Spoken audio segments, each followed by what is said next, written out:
reviewed the minutes, and if so, oh, no, we're live streaming.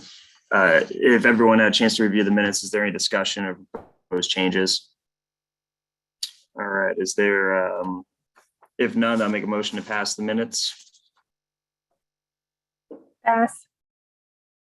I think that was Erica who said second. So all in favor of passing minutes, please either say aye or give me a thumbs up. Aye. Aye.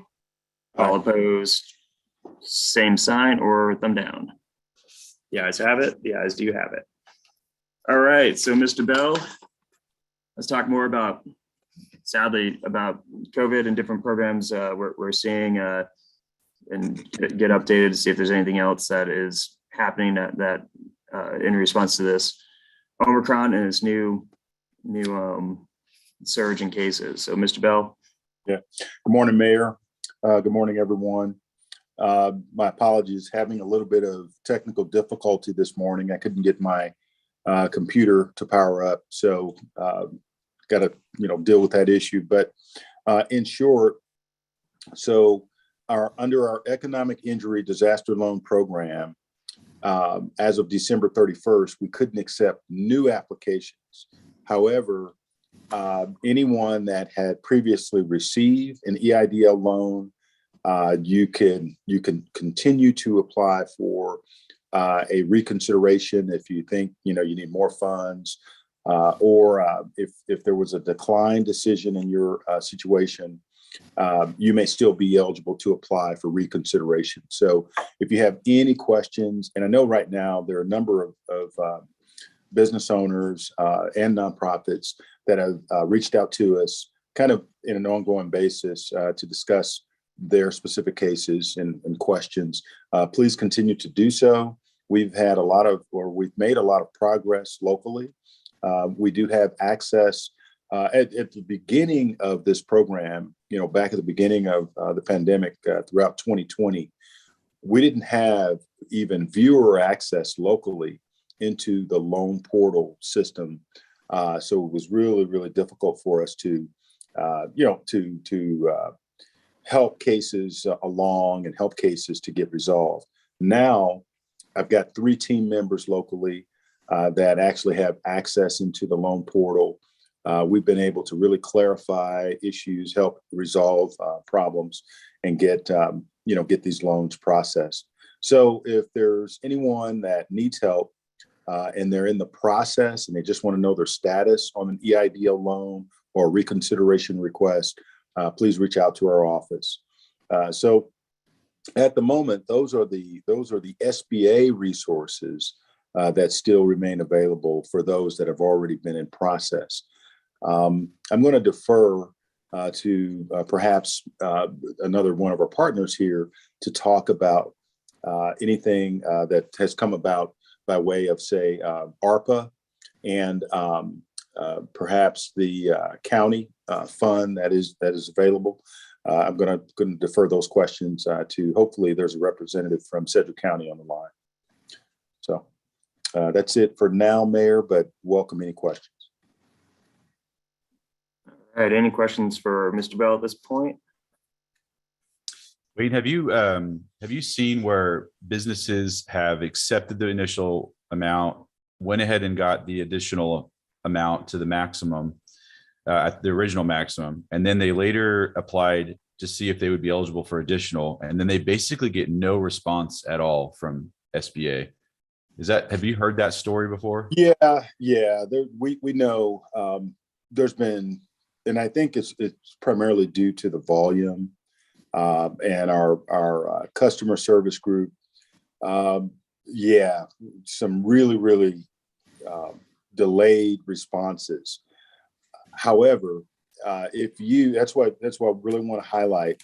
If anyone has been in that situation and they haven't received any response, reach out to our local SBA office. You can find us on our webpage, sba.gov, and just go to local resources. You'll get to the Wichita District Office. You can contact us 316-269-6566. That's my direct number. But you can contact us, and we've we've made a lot of progress on a number of cases. I mean, we've been able to get a host of cases, resolved, a status update quicker. It worked, then many times what the delay is related to, and you all probably have heard this. So in the process of applying for an EIDL loan, you've got to, your tax information has to be confirmed. So it requires the completion of a 4506T form, which goes to the IRS. And the IRS, that's a form that requests your tax transcripts, and it allows those tax transcripts to be sent to the SBA. The IRS, that process has really been backed up. And I know our agency leadership has been working with the IRS, and they've been trying to, make the process quicker. But the reality is just that requesting of the tax transcripts takes, it takes a few weeks. So that's a part of the delay, in addition to just the volume that we've been dealing with. So anyone that hadn't received any information, please contact our office. And again, we've been able to help in a number of cases. Now, unfortunately, and I saw something just came through in the chat. Okay, what can you use the loans for? Great question. So the loans may be used, basically they were for existing businesses that had been impacted by COVID.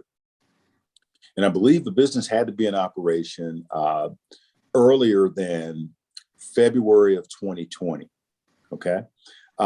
And these funds can be used for normal operating expenses. So anything from payroll to any other debt, revolving lines of credit, that kind of thing. You could use the EIDL funds to cover any of those normal operating expenses. You can even use the EIDL funds to pay federal debt, but you can't accelerate the payments on federal debt. If there was already a pay agreement in place, as an example, you could pay the monthly payments with these funds. So it's really a broad usage, and there are some documenting requirements or future reporting requirements that will be, communicated to those borrowers. But really, it's just a great vehicle for for-profit businesses. The interest rate is 3.75. So 3.75%.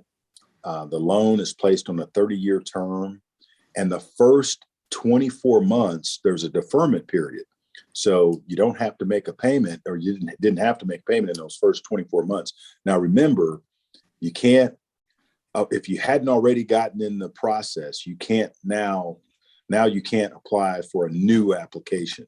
But if you have already received an EIDL loan, and many businesses have, if you've already received a loan, you can request an increase or reconsideration.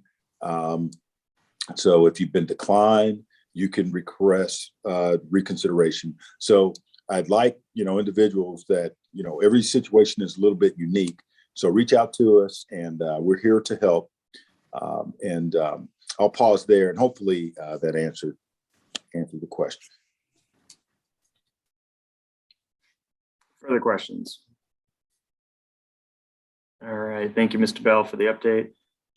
Next, we're going to get a brief overview of our Propel program that has been extended to the entire city. For folks who don't know, way earlier actually, in the first budget discussions we had, I was trying to create a microloan program using a current budget, and then that kind of fell through at that moment. But then Vice Mayor Johnson utilized the concept, and frankly did a much better job securing money from the private sector, and also using his discretionary funds from the Hyatt sale to create a microloan type program that originally was for District 1. And we found that through that almost a pilot phase there, that there was need for these microloans throughout the whole city, not just District 1 when the applications came in. So we were able to scale that program up and make it a program that the entire city can benefit from, regardless, which district you're in. So with that, we'll get an overview of the program now, and and just take any questions. So I believe Zach and Jamie are on to go over this program. So Zach has his mute off, so I think he's kicking us off. Go ahead. Yeah, thanks, Mayor. I'm going to share my screen. I do have some slides that I can run through. It looks like I need to get permission to share my screen, but well, Janet. Yeah, it comes from Janet. Yeah, Janet.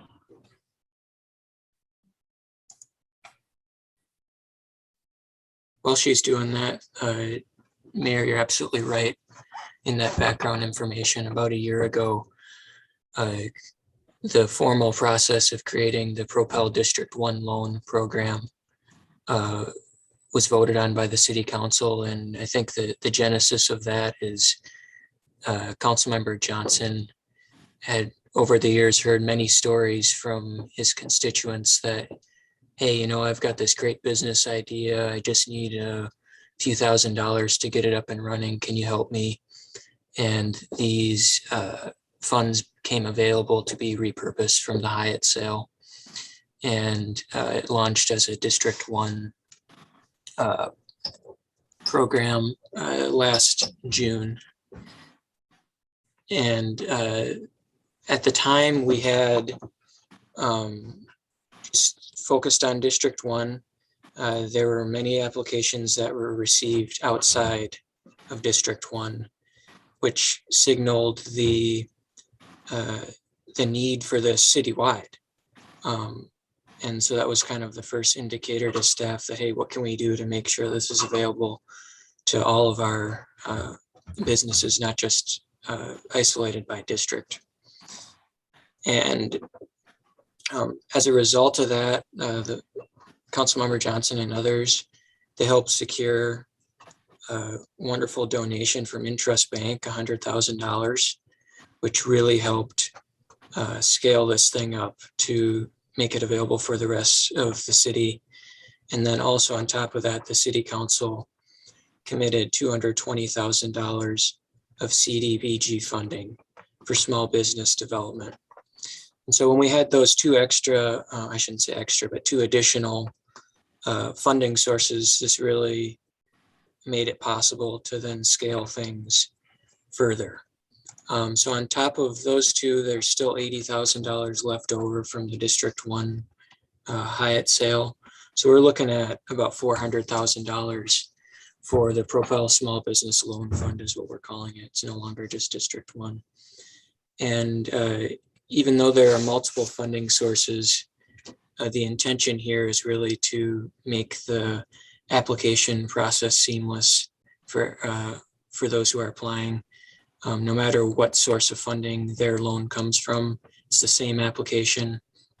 And really the only challenges will be on the staff side of how do we make sure that things are accounted for. But from the applicant side, there's going to be no difference no matter what source of funding their loan comes from. Some eligible uses. This is for for-profit businesses. We have had nonprofits ask. Unfortunately, this is not for them. And the criteria say that the business needs to be in existence for at least 2 years, because we need to see some evidence that they do have a market and are making some revenue to pay back the loan. It's a revolving loan, so whatever gets paid back in can then be lent out to someone else. Some eligible uses: advertising or marketing, office supplies, furniture, fixtures, equipment, inventory, software, printing and postage. A more exhaustive list is available on the Propel website, which is wichita.gov/propel. Some specifications. These are for up to $20,000 each loan. That doesn't mean everyone will get $20,000, but that's the maximum that's available. It's 3% interest rate over 36 months. And there is no application fee or no collateral required. And applications just opened this week on January 18th. And the open period will be till March 18th. And again, that's wichita.gov/propel where you can apply. We do have some marketing materials that is available. After this meeting, I'll send out the slides I have to this group. And if anyone is interested in helping spread the word, that's really critical to the success of this program. Reach out to me or Jamie, who's also on the call. Her email is in the slides, and we can provide you with some marketing material to distribute to your networks. But we've also been putting this stuff out on social media. I know Councilmember Johnson has shared city posts about this. I bet the mayor has as well. And so you can look towards those sources to push this information out on social media. But yeah, I just want to close by saying thank you to Intrust Bank again. Without them, it's really hard for us to expand citywide. And also Christina Long of CML Collective has been the city's consultant on this, and she's just been a huge help, and we are really grateful for her. But with that, I think we can take any questions. Jamie, you got anything to add? I will note that we have only had 2 applications submitted so far since we opened on Tuesday. So there's still plenty of time to get your applications in. There's plenty of money to go around. I encourage everyone to spread the word, get their applications in. And I don't know if this was covered, it's up to $20,000 is what this grant is, well, no, it's grant, that this loan can go up to $20,000. It's also a program where as folks pay back their loan, it allows the program to continue. So it's not, while the loan amount, we might reach a limit for the amount going out that can be loaned. The goal is to keep the program sustainable by putting the payments back into the same account so it can be loaned out again. So the account itself should be self-sustaining if it works out well. That's exactly right. And with that, is there any further questions on this? The intent also is that there's a need for microloans. If you need $5,000, it's unlikely you're going to be able to get that with a decent interest rate from a normal business services at a bank. Instead, a lot of people turn to high interest credit cards for that type of stuff, and we want to allow a different option that won't be a high interest credit card type scenario. So any questions for staff on this? And we are promoting it online, and we, of course, I haven't promoted it yet this week, but I hope that we can start getting the word out, perhaps even use this group and our social media, reach to help us get the word out so that more people can take advantage of this program. All right, if there's no questions on that, we can go to Andrew for an update on one item that we're working on. Andrew came in and met with us, I think last week. Everything kind of blurs together. And with a really pretty cool idea. So we're going to chat about that idea, but also it's an example of, I think, some of the stuff we could be doing with this group kind of offline, where you all have access to me, you have access to our staff here at City Hall. If other really good ideas pop up that we could pursue, then we want to encourage that as well. But Andrew had this idea, and it's a really great concept that we're working with to try to further it and hopefully encourage other good ideas as well. So Andrew, why don't you tell us a little bit about the shared use kitchen project? Yeah, this was kind of just tossed at me at the last minute, so I'll just kind of give a brief overview of what we've done and what I pitched to you last week, and then maybe Mary, you could fire back with questions or thoughts on that since you were part of that. I back in 2020, we decided to open up a shared use kitchen using our existing bakery space. We had about 800 square feet that was maybe getting used 4 to 6 hours a day, a week. So I figured it's a commodity item having a kitchen available, ready to use. So I put it out there into the world that this is an opportunity to help small businesses get up and started. And it's a reciprocal thing. I had to make money somehow. And it was a way to generate just a little bit of revenue using an item or resource that I had available to me. And so the reason I knew this was something that could work is because over the last 8 years or so, I've had multiple inquiries about people using our kitchen. It was given to it was put out onto the Kansas Department of Agriculture's website as an opportunity. They call it an incubator kitchen. And so they would, if you ever licensed a secondary restaurant or business that's operating like a food or processing or packaging within your space, they will probably just put you on as an incubator on their website. And that happened to me, and I kept getting calls out of the blue. So fast forward in 2020, I knew that existed. And then if any of you looked at Facebook, over the course of the last 2 years, you've noticed a lot of businesses, food businesses popped up online. People selling anything from empanadas is one example to lots of bakeries. Just you can name it. There's run the gamut, just about anything you can get, which is really exciting. The downside was a lot of those businesses operated illegally, and they eventually would have gotten busted. And I fielded quite a few calls after I put the word out from people who were getting busted. And the fine's pretty steep. It's about $1,000 a day you operate once you've been told you can't. So that's obviously it's a killer for a business. And so it created a lot of need for this. And what we discovered after bringing on 7 businesses into our space is that we needed our space back.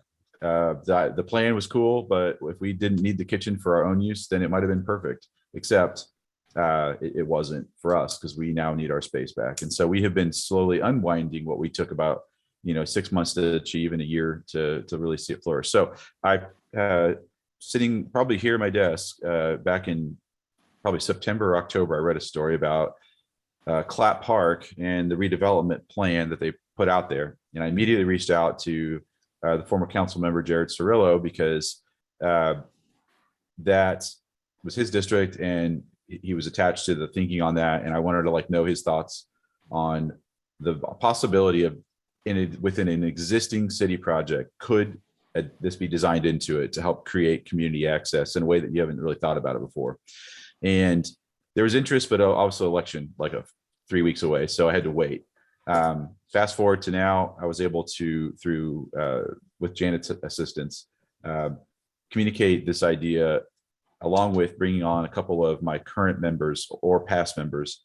I had Carolina and Chad Freeman from Argentina's Empanadas, and I had Christina Grappo from Viola's Pantry within our space, or that used to be in our space or currently are, come to the city and meet with various leaders. City count, about 4 or 5 city council members were able to join us, the mayor, and Troy Houtman from the Parks and Rec, which was really a great person to have in the room, because I had my eyes set on parks and I needed him to be there to help me think through all the things I didn't think of. So we had a nice conversation about what is a shared use kitchen, the terms that we use, are sometimes called incubator kitchen, a co-op kitchen. It could be called a ghost kitchen, commissary for, say, the food trucks. Kind of gives you an idea, we gave an idea who would be an ideal candidate for this, be an individual who's looking to, has an idea and wants to just see if it works without, investing their entire life savings and then a bunch of other people's money. It's for people who are already maybe, existing, doing work, but they get to a point where they kind of toe the line of breaking the law and they need to go, be in a certified kitchen, because there is some rules that allows an operator to kind of fly from home, for example, through cottage laws, depending on who you sell to and what you're selling. But when you toe that line and you break the rules or you get too close, it's better to get into a kitchen that has the ability to be licensed. couple of technical things we talked to the city about to help them understand. You license a business, not a kitchen. So the business is licensed within the space that they call their base. And so if one business can get licensed, it's most likely all businesses can get licensed. So I had advised the city council and as Parks to consider ARPA funding as a potential funding source for future projects. This is an infrastructure talk, which is what that money is really about. This is a community service type project, one that helps, it's good for the community. It's also an economic driver and helps boost the image of the community a lot. This is a win-win-win-win situation, assuming that it can be funded. And from that conversation, it was obvious that, we could establish a need. I think over the last year, I had about 40 to 50 different businesses try to communicate with me about a space, and I couldn't help because there was just a limited amount of space they could borrow and use. But I'm encouraging the city to look at this in future projects. And immediately Troy Houtman said, I have an idea. And he's got an existing space with the kitchen that has been operational as a functioning kitchen within a city center on a park that WSU Tech and formerly Butler County Community College utilized for years. And so there's a possibility when WSU Tech vacates at the end of this school year and moves to their new location downtown, they're going to have a use for that. And I'm fully supportive of that.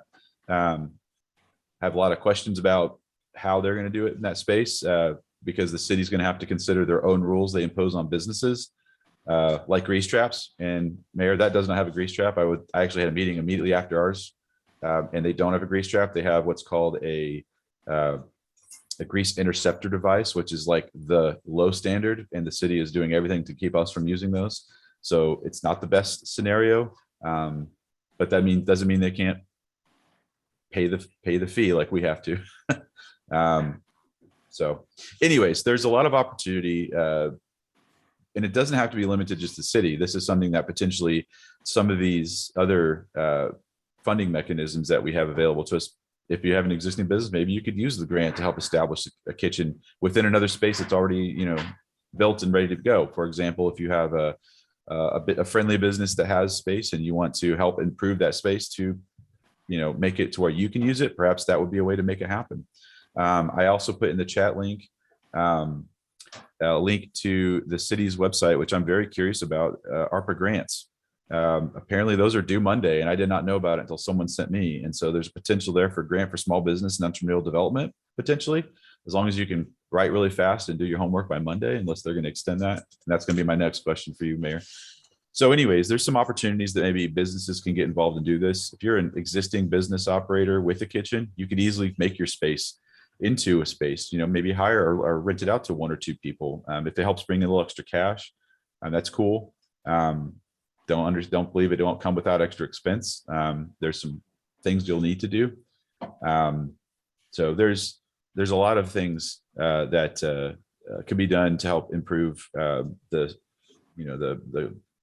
ability for Wichitans to be better food entrepreneurs. And I think this is an important time to do this now. This is my influence to the community, into this, the mayor would be to do something now because we have potential funding. There are projects that we're all considering that this is a good time to think about this, but also redoing like what we've done in the past and not doing it the same. This is definitely a clear differentiator. And I think it's important to stop thinking the old way. It's also, there's just a massive demand right now, and I don't see why we wouldn't want to be a part of something like that. So I see the Tython put in there that there's a kitchen opportunity. I'll write that down and ask. I'm actually looking to get rid of my tenants. I love them. They're great, but we need our space back, and I'm trying to find them better homes. Not all kitchens work for everybody. So that's something that as I told the mayor, they've toured every single kitchen in town. And not all of them are, I think we've just done a good job because ours is functional, for our own business and has a lot of benefits to it, but that doesn't mean we can't make another one work for somebody else. So I'm happy to take questions from Mayor or from anybody else. Please just fire away. Andrew, Andy, just real quick. Oh, sorry, Amber. Oh, that's all right. I was just going to ask, Andy, how much, after you did your research, how much is a kitchen cost? The one that So it's very, if you were to ask any construction person what something costs, they're going to give you a wide range. It really depends on equipment wise. For example, if you're going to put in a bakery, and you're buying all new gear. Yeah, I mean, the mixer we have that was built in like 1940, that was at K-State, you know, we paid $3,500 for, but it's a $50,000 or $60,000 unit new, you know. So you could spend, I don't know, 50 to 250,000 just outfitting the actual, you know, the equipment. And then the bigger part is the construction. You know, is it an existing space or is it a space that's brand new, you know? And both, as we now know, with like build big projects, it could be almost as expensive to retrofit an existing building to build a new one. So, you know, I think most entrepreneurs look at existing spaces and try to make it work. That's just kind of how we scrap it together. One of the biggest roadblocks we get with an old space, and this is where I think the city needs to really think through how they can help, because there's a massive roadblock, and it's in the area of safety and functionality of our city. It's fire safety, which is a hood, and hood suppression, which is very expensive to install and set up and manage. And that's for protecting the people. The second one is the grease trap. I mentioned that a minute ago. For example, on a new construction build, if you design it right, you have to divert the greasy water away from the rest of the water in the building. That's why you can't just put a grease trap in a building. It has to be directly correlated with, I believe, your floor sinks, your dish pit, and your mop sink, because that's where the greasy water goes, and your toilet water and all that just goes right to the sewer, right? To add a grease trap right now, when I did it in 2018, it was about $15,000 for that project. And that's a lot of money. And I'll use this example. A lot of people know Timmery Shibley over at Doodah Diner. She's very vocal about this because she tells your life story, you know, if you ask her. And when they retrofitted their building, it was $80,000 to do theirs, because they had to take an existing space, tear out all the floors, re-divert all of the plumbing, and then put the tank in the ground. So it was insanely expensive. So that's a big fat no for most businesses. Another thing is, you know, those of us on Douglas who found cool building fronts on the coolest street in all of Wichita. Also, some of our buildings go all the way back to the alleyway. There's physically no place to put one in some cases, because you're not allowed to put them inside the city easement.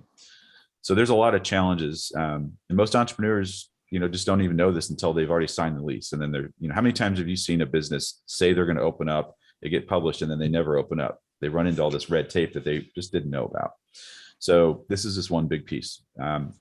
So the city having to do remodels or new construction jobs, especially on park property, is an ideal space. They've been operating a functional kitchen like this for decades. So we know they've already done it, know how it works.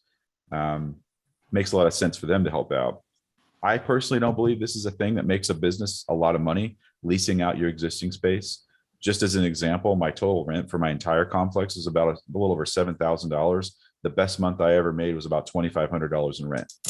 Now, I also have other things I'm paying for, and I'm operating a business, so it's not all bad, but it's just not a big money maker. It's more of a community service thought, and that's not necessarily what business operators are here to do, is to provide a community service. The flip side of that, though, is it's really cool to be able to see businesses literally grow from nothing into something really amazing. The empanadas, the handmade pastas, our Japanese bakery that's operating out of our space right now are some of the coolest businesses in town, and I want to see them, you know, do really well. It's just, it can't be in our space. So looking for other ideas. So if you have an existing space that has a grease trap, boy, you could certainly help out. And maybe getting the word out about that is part of what this group could do. I tried to host a pilot meeting for both restaurateurs looking to get started and people with existing restaurants, just to see what would happen if I could get them on a Zoom call and show them my experience, how much money they could make, what the costs are, how we did our program. And I actually got about 4 or 5 people on the first call with the entrepreneurs or the new restaurant operators. And then I also had the business, the kitchens. But nothing really yielded from that. A lot of curiosity, but also just looked like a whole bunch of work for people. So anyways, thanks for that question, Amber. So Andrew, oh, sorry. Well, I had a follow-up that's on same topic. Have you found any potential kitchens or especially like in our facilities, whether it's Park and Rec or wherever, that are the closest, that might be the cheapest to actually do these renovations on? In your meetings with with anyone? And No, if I was to, okay, to try No. to aim at what is the best deal moving forward? I mean, Okay. if money is the number one thing that's going to make it or break it, then I'd say Boston Rec Center is probably still the best bet, because the kitchen itself is operational, functional, outfitted, and ready to go. And that's likely to be the most expensive part. But if the city has to follow the same rules restaurants have to follow, they're going to need to dig a giant hole in the back of that space and put a concrete pad for, the semi truck to drive back there to slurp out the disgusting smell every quarter. And they also would need to go underground and tear up the floors in the kitchen. So it's not that simple.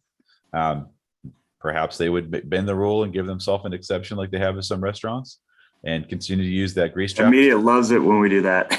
I know, and they're going to destroy you for that. The problem though is that the second I walked into Wichita State Tech last Friday, I walked in there and I told Chef Lexi Michael, who works for Wichita State Tech, and I said, "Hey, I wanted to see the space. Does it have a grease trap or does it have anything?" And she's like, "Oh my God, it's got that.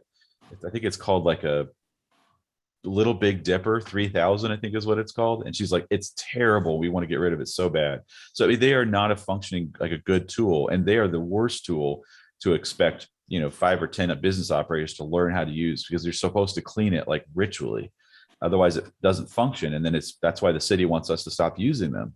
So I think they would be like really making a mistake. Maybe it'd be a pretty sizable capital improvement, but that's what the city's. Yeah, well, that's why we got money set aside for small business, the growth and development. I have spoken with the manager about possibly layering. I mean, when we're doing everything right, we're actually layering different projects and different funding streams on top of each other to create something great, right? So, for example, if we are already digging up and revitalizing, let's say, a rec center, or as you mentioned, Clap Park, if we're already have the funds, it's coming out of CIP or something to, let's say, dig the hole, and we're already pouring concrete over here, then could we add some of the small business revitalization funds to, while that hole is dug out, put a grease trap under, and then also while we're dumping concrete over here, could we put concrete over here as well, so we could bring it up. So that's what I'm looking for when I talk to, because that might be where we're headed from what I'm hearing, where instead of trying to revitalize a 50-year-old kitchen and some in like Osage Park or something, could we just layer this investment with a different investment we're already making and create a modern kitchen that will save us money with construction costs if we kind of double dip on some of the labor. So moving forward, that's what we're looking at. But I just wish, the other thing too with these, in a way, kind of our government functions, we just want to sign a check and give it to an entity that gets the job done, right? So the other thing too is, if there is anyone out there who has a kitchen that they're really not using, or it wants to ask for some of these ARPA funds to do those renovations, with the understanding that this would be a community kitchen as well, that there's a play there that might actually save the property owner or the business owner, the money on the upgrades, so long as also we have some public good out of it. So we're looking into it. That I got a list of things that are kind of on a back burner right now that I'm trying to get through, and this is one of them. But also for the folks here, this is the type of stuff I think we should be really thinking about with not only on this call, but within our own circles when it comes to just ideas to move our city forward. Andrew had a really good comment, and he brought in 2 business owners that have grown because of his ability to rent out his kitchen. And he had a really good comment about, and I'm not knocking, and I don't want to knock franchise restaurants, but talking about, kind of balancing that out with locally owned restaurants that might provide more culture, might provide more did different options as well, where, Wichita, we have an opportunity to really balance that out. And this is part of that, by giving businesses an opportunity to create their product and kind of test the waters on if it will sell. So that's the type of brainstorming we want. So please feel free to also, if you come up with an idea, to bring it forward like Andrew has, so we can look into it more and hopefully execute it, hopefully get some movement on it. Yeah, and speaking specifically, like, this is a food related matter. The city thankfully signed off on a food master plan, which was a really important piece of work that had been done for the last 2.5 years or so. And I think when the whole thing started, the idea of incubator kitchens was barely even a thought in that. And of course, I lost track of that, honestly, because they had kind of hit the point of, they did their research and then they needed to basically package it up and present it. And then COVID started, and it took literally 2 years for that to happen. But like, if I could go back in time, I would inject like food incubator kitchen space, like through nonprofits and other places, because now that I have this experience, I could say it just doesn't necessarily work out that well for a business like mine that has a primary use. But if we could create the space in an alternative way, maybe it's even better. And if the city could do it, like, we should maybe force people to consider that, especially if they're getting tax incentives and things, from the city, if there's a way or some, I don't know how any of that stuff works, because I'm too small to know how bonds and all that crap work. But, like, if they're getting incentives for, like, to build a $100 million facility around a baseball park, wouldn't there be space to just carve out a little place for people from the community, from the Delano neighborhood, to go in and start businesses? Like, that would be awesome. So yeah, and thanks for bringing that up, because I think when it comes to, or bringing up the food master plan, and this is the type of stuff we should be, when we think about layering policy and layering funds, the food master plan unofficially, because it has been voted on, has about $200,000 kind of set aside for was it? I think it was, maybe it was 2 million. Yeah. Okay. Weird. Sorry. So I think it's $2 million set aside for the food master plan. It's unofficial, but then we also have 5 million set aside for small business growth and development, and then we also have the CIP that's working already with different construction projects. So if we could layer some of those funds to accomplish something like this, then I think we can get it done without overcommitting one pot of money to just one project. Miles, you had your hand up? Can't hear you, sir. I think your mic's off. Sorry about that. I know that Life Prep Academy recently acquired the old Best Western, located just north of Wichita. I think it's in the Park City limits. My question is, do ARPA funds, grant funds, things like that apply, since it's Sedgwick County and not City of Wichita? The reason why it could be pertinent is because they just had to close the restaurant down, which is a fully functional commercial restaurant in the Best Western. And that was open for 80 years. So I know it would need some retrofitting in order to make it work. They are not looking at their school opening in that facility until 2023, and are currently seeking different creative ways they can use the space in the interim. And I think it might be a good fit if we could marry something together. There's a couple ideas coming out there, of course. I'm not sure if Wichita funds would count. I'd have to double check. We do consider ourselves a regional economy. But I'm not sure if the ARPA funds come to Wichita, if we would use them for something that's technically outside of Wichita. But there's an argument that it's for, we benefit, because, Wichita benefits from what like, let's say Derby's doing, and vice versa. But also you just brought up an interesting point about schools. There might be a play where we utilize one of the kitchens at one of the schools, which would be fitted and wouldn't be in use over the weekends.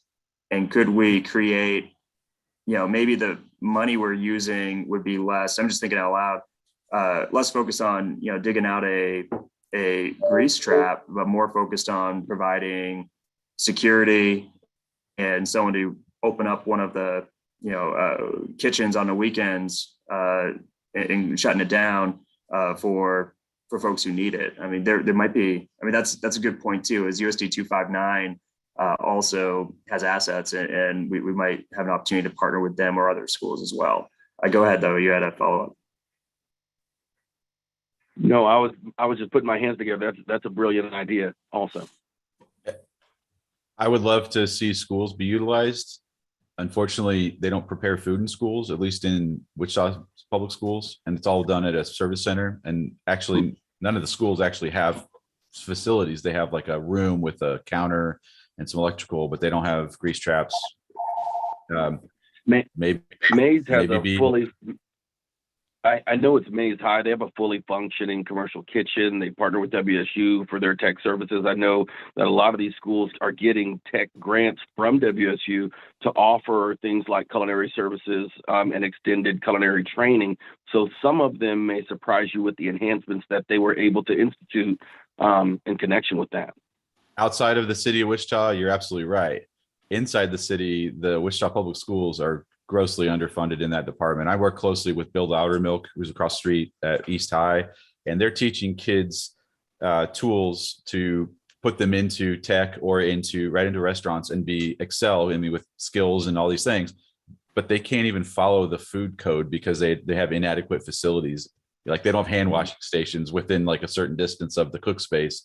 They have they're doing great things over there with so little, and they're going to competitions and winning. And I encourage everybody to like go and be a part of that. So you can see, you can judge, you can, that's actually coming up next month. You can help judge these things. But anyways, I want to use things like that. I'm afraid the school system is going to be, Wichita is going to be hard. Now, some of the other, the Catholic schools, they have their own facilities. They do all their own food prep on site.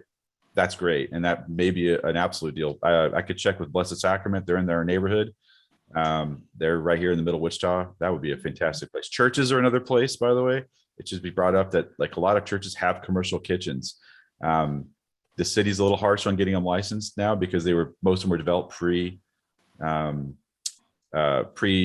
grease trap rules, and so retrofitting is going to be hard. And a lot of them over the years have like decertified them as themselves, so they're just warming kitchens, kind of like what the mayor alluded to is over at the Orchard and other city facilities, where it's just a place to warm food but not actually to cook and prep because they have inadequacies. And so it's unfortunate. Like old way of thinking has led us to a place when they change how systems work, and they forget that they may have made a rule that or set policies in place that now we can't really undo without spending probably twice to three times as much money as they would have if they'd just done it right in the first place. But last I heard, we don't hire politicians to be mind readers or read crystal balls. So But we expect them to. Right, but we do, right. But I mean, I think every opportunity should be explored. One thing that I've been thinking about, Andrew, with this idea is that I do think it's going to require an employee, and that's one thing the city has a tough time, just because they are so stretched thin in terms of their employment. And so I wonder if there's a way, like you mentioned, going through a nonprofit or funding this somehow. But I do think that that's one, because in order for this to be successful, I think there needs to be, outreach, management of the facility, all that, Absolutely. So thought a lot about. There's two thoughts on that, Brooke. One is three maybe. You could hire a person to run a program, and the city could institute a program, or you could hire a nonprofit to run the program. Someone that wants to work with people and connect with the community. I think that would be a great private-public, private public partnership. Or you could hire consultants. And I do not want to do this. This is just, I'm going to put it out there. But originally, when we were making money in this or trying to, I was like, well, hell, we'll just set these up all over the city, and I'll take a 20% commission to go run the thing, because it's actually not that hard to run it if you've got the time.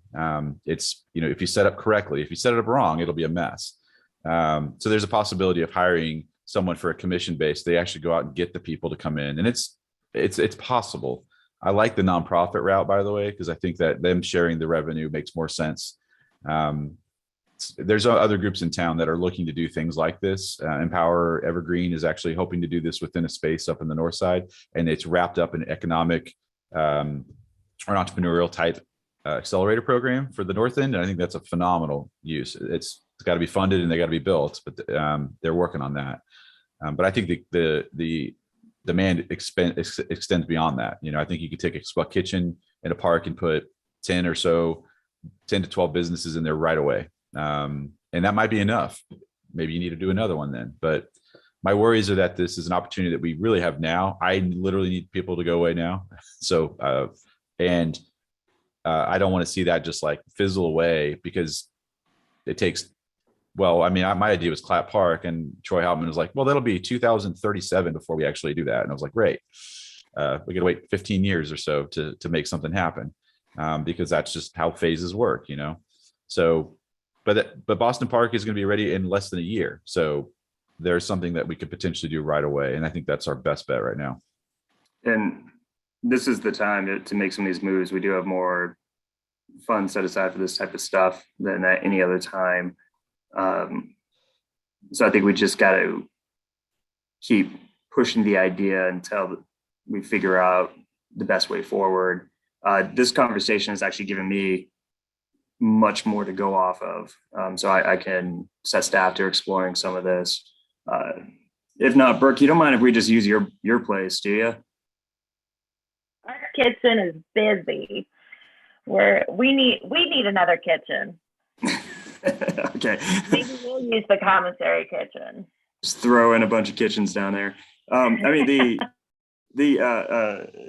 what we'd want is, and from talking with Andrew, is there are a lot of people who is how do we view this as well, where it's not just small business startups, but also there are folks who participate in our farmers markets.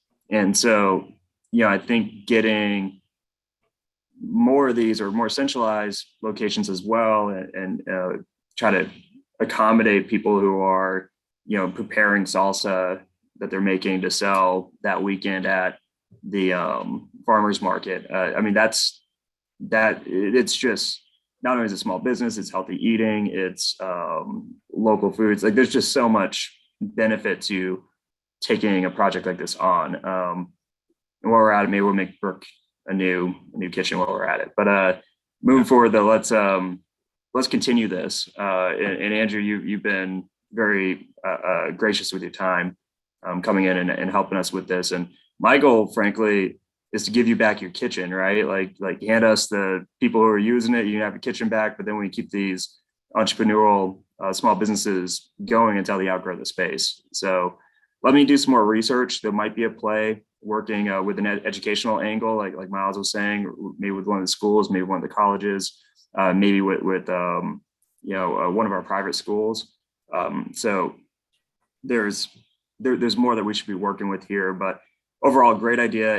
And I just want to keep encouraging these type of ideas. I feel like this group really started as a response to just the craziness of the first couple waves of COVID. And now it feels like we're pivoting a little more towards utilizing economic development or the experience of this group for economic development and small business growth. And frankly, we got $5 million at this point to put into small business growth and development. And we have another 5 million to put into job training and retraining. So I'm not one of those politicians who got elected and next day think I'm smarter than everyone else. I'm going to need folks here to help direct us in ways in which we could not just spend this money, but actually invest this money so that we can create transformational change. With that said, also, if there's any folks who people here think should be on this committee, let me know. I'd be happy to make another round of appointments as well, just to bring more people in. If there's just like this group has been agile, where we get folks in for different industries as we grow, and would just love to, if there's someone else who we should be talking to, rather unofficially or invite them to our group, please shoot us an email. Let me know that. Brooke, I think I cut you off. Go ahead. No, one thing I was going to say is that I do think with this, if the city moves forward with funding someone for this sort of kitchen, I do think location is key. And so that's going to require, I don't know where the best location is. Of course, I'm in downtown, so I would say centrally located, but it would probably be good to do some sort of survey with startups to see like where they think the best location would be. But, if it is the kitchen that's not in a great location where people are going to utilize it, it'll kind of die quickly, Right. Just because driving all over town with products is not ideal. So that is important, I think. I will chime in. I had tried to survey where people came from or coming from. And what I learned was that people who are looking for something that is a premium, like commodity item, like a kitchen, will literally drive 4 hours there and back to a place if it's what they need. One guy called me from Wichita who makes a flavor enhancer, and he was driving to an hour north and east of Topeka once a month to a kitchen because that's what he had available to him. It's crazy what people will go through. And I did notice a lot of the businesses are trying to do delivery services. So just access to roads is easy. But most people I talk to are coming from neighborhoods, big neighborhoods on east, west. I mean, you could probably put one of these in 4 corners of Wichita and cover all needs. So it's kind of interesting. The people are so desperate. Small business people, they'll figure it out. It's not about the customer, honestly. It's about the operator, and the operator will go more miles than the customer will. Most of these people that they're delivering their product, they're taking them to farmers markets. They're not actually coming. People aren't necessarily coming to them. Not very often. Sometimes they are, but not always. So it's kind of everything. It's really strange. So, okay. And so we have had a little bit of surveys done. I'm going to ask the fire department to see if they have a map where all grease traps are. Or if they have a list of everyone who has grease traps already installed, because there might be a play. We might see a grease trap installed in some restaurant that's no longer active or something. So I think that's going to be part of this as well. It's the fats, oil, and grease department, FOG. You have a FOG department, and it's you have a FOG department. FOG department, yep. And then fire is a whole separate issue. That's the safety issue.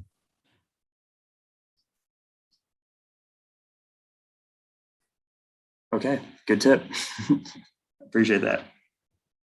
I just want to squeeze this in. This is unrelated. It's a relevant tangent, as we say around here. I did post a link to a grant funding for the ARPA grants, the city of Wichita, $10 million. It's not been discussed, and its deadline is on February 2nd, according to your website. I cannot actually access it on my computer, which is really strange, but I can on my phone, and I can see the language. I would like to know more about that because it's very confusing. Can we discuss that? What was it? So can we discuss the eligibility of ARPA? Because I attended the town hall meeting back in late December, and I've reached out to Scott, and the verbiage is very confusing on the application. It looks like it's for small businesses as well as nonprofits and educational entities. But when you go through the process of eligibility, it says the individual businesses are not eligible, but I'm getting a lot of businesses and nonprofits have reached out to me, and we've been getting a lot of different information. So can we get clarification on who can apply? It's just it seems like maybe the city's not quite sure what to do yet, or I don't know, but the wording is very confusing. Yeah, I need to talk with them then and perhaps get them on for more clarification. Because you're right. So I think the intent was to go through organizations that currently support and work with businesses. So like the let's say the Kansas Leadership Center, let's just throw that out there as an example. This isn't happening, it's just my example. Wants to do training for managers in the service sector. Then they would present what they're going to do with the money and who's interested and what the outcomes will be. And we give them the money, and then they create the program for everyone who's in the service sector, or the Chamber of Commerce, or WEBA, or the African American Chamber of Commerce, or the maybe the Delano Design District, I think is a nonprofit. Those were the ideal entities to write a check to, pretty much, and let them complete what they're doing. That was the intent. However, it's still, it gets to, it comes up with I think some issues where some of the COVID programs that came out of the county were $5,000 grants to businesses. And I think that people are looking for that as well. So I need to talk with staff a little more about what happens when, when Stacy has a need and an idea that's a great one, but it's not one that's going through a third party nonprofit organization that's an umbrella for other organizations. Is there a way to get around that? So that's, you're asking the right questions. I think that the initial round of funding will likely go to some of these organizations that have come up with plans that are supposed to administer those plans within these particular communities. But we still have a gap. So I agree with you. Let me get some more info from staff, and then we can talk about moving forward if you're to present your idea to one of these nonprofits, or can we just work directly with business owners? That makes sense. Yeah. Something, on this is most of the ARPA stuff we've seen come through is all nonprofits, which, especially when it comes to, spurring the economy, isn't helpful to for-profit businesses at all, especially when most of the nonprofits have, like, a lot of times they siphon off most of the money when helping businesses. So just something to keep in mind, like whenever this comes up, there is the ability to grant to for-profit businesses. It doesn't always have to go through a nonprofit. So I just wanted to plant that seed of, like, looking forward down the road. I can speak as a for-profit business that would be extremely helpful if there's a way to work directly instead of having to jump through a million hoops with nonprofits. So yeah, I would definitely second that. We've had a number of interactions with nonprofits in the last 2 years, and I was very surprised at how non-productive almost every one of those conversations was. It was very enlightening in a not positive manner. And not to knock every but there's a bunch of nonprofits, a lot on this call, that do amazing work. Yes, it's not everyone. It's the ones that we interact with. So thank you for all the amazing work that so many of you do. Yeah. No, but thank you. But there's a hustle game going on, and typically businesses are the victim of that hustle, and government. And there's a middleman, and there's no need for it. So these are $20,000 grants, right? So Propel is a grant program that we originally started that's really targeted towards women-owned and minority-owned businesses, up to $20,000, or it's a loan program, not a grant program. But the ARPA is $20,000 as well, right? No, ARPA doesn't have a cap at this point. So yeah, it is a lot. For the nonprofits in town. I would like assume that will not get eaten up, but. And this is only the city. I mean, there's millions and millions of state stuff too, and it's all going to nonprofits. And so none of it that I've seen, and if anybody else has seen anything that has gone out of ARPA funding to for-profit businesses, let me know. But everything I've seen that has gone is going all to nonprofits.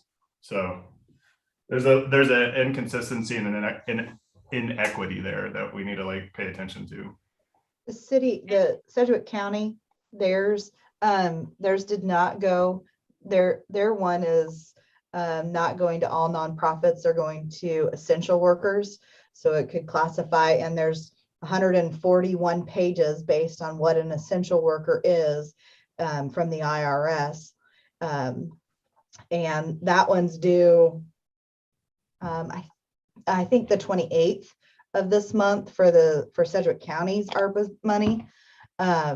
And theirs is more or less job retention training or for essential workers and that kind of stuff. So just that's one you don't have to be a nonprofit for. My understanding with the county ARPA is that they're just getting letter of intent of what we could use the money for. My understanding is they haven't, it's not the actual application, I don't think. Correct. It is just the letter of intent. Yeah, so I encourage all small businesses to, we can put that link in, I have that link. It's a super quick, just kind of what your needs might be and why you're looking for funding, and you just submit it. And I think the businesses that do that, the better. And then they send you an email that says, thank you for your letter of intent. We'll let you know when the application process opens. So I But just throw it out there. We at the say, let me look into our particular program. Our program is unique though, as was mentioned, it's different than a county.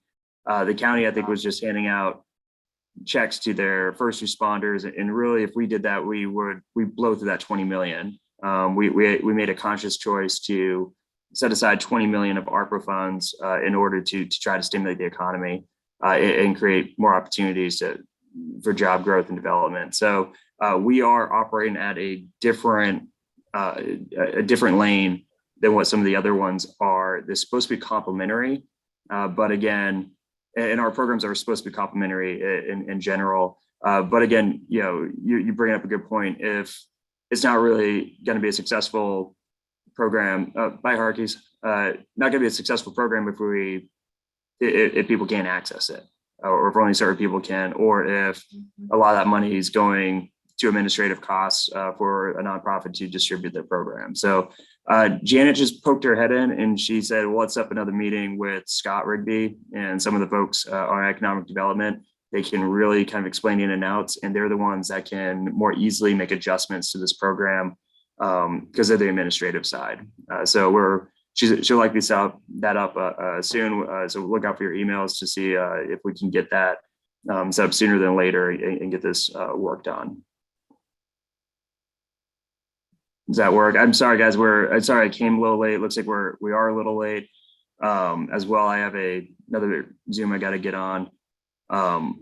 This was extremely helpful though. But let's move forward, set up a meeting with Scott or someone from his office and really get more clarity on best way to pursue city funds, and if we need to make some changes to our city funds. He can also give us an update on who's applied, like what's happening here. But the idea was more collaborative processes moving forward. So helping a big swath of folks opposed to more individual businesses.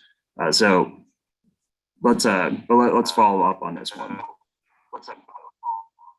All right, with that, if there's nothing else, I guess we should probably get off. I know that everyone has stuff to do, and I very much apologize for running late and for myself being a few minutes late. Is there anything else for the good of the group at this time? will the meeting be before the February 2nd deadline, or do we foresee the deadline extending? Let me ask. Let me figure that out, actually. Yeah, shoot me an email as well, because then Janet can help me on the staff end by forwarding an email and trying to get on them as well, because the second's coming up. So you're right. We should, if we don't get a meeting done by then, we should definitely get these answers out by then. So yeah, shoot me an email definitely if you don't mind, because then Janet checks my email too, and it doesn't fall through the cracks. All right. Anything else at this time? Cool. Thanks a lot, guys. Really appreciate you all. There's no objection. We'll adjourn. We are adjourned. Thank you.